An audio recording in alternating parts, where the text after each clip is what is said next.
Le pont du Gard. Aujourd'hui, nous allons faire une visite du pont du Gard.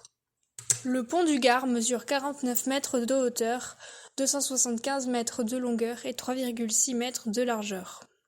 Dans ce chef-d'œuvre de l'époque antique, 52 arches sortent de la terre et de l'eau. Il y a 2000 ans, les Romains ont construit ce pont à 3 niveaux au-dessus de la gorge sauvage du Gardon. Le pont du Gard voit le jour en 5 ans à peine. Ce monument n'a pas un but esthétique. En effet, à cette époque, il avait un rôle purement utilitaire. Je vous emmène donc maintenant visiter le 3e étage du pont.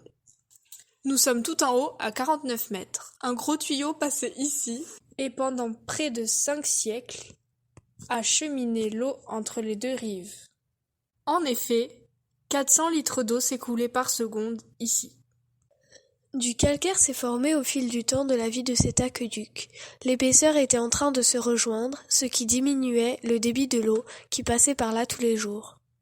Mais l'aqueduc, c'est aussi des kilomètres de canalisation enfouis sous terre. Du point de départ à 20 km du pont du Gard, où on trouve l'eau la plus pure, en passant par le pont jusqu'à Nîmes, les Romains creusent 50 km d'une pente savamment calculée afin d'assurer un débit régulier de l'eau.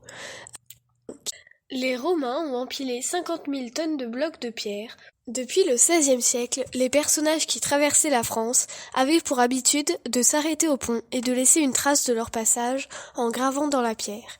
Ils n'utilisaient pas leur nom propre, mais des surnoms. Ils l'associaient en général à leur lieu d'origine, par exemple Parisiens. Ils sont plus de 300 à avoir gravé leur nom ici.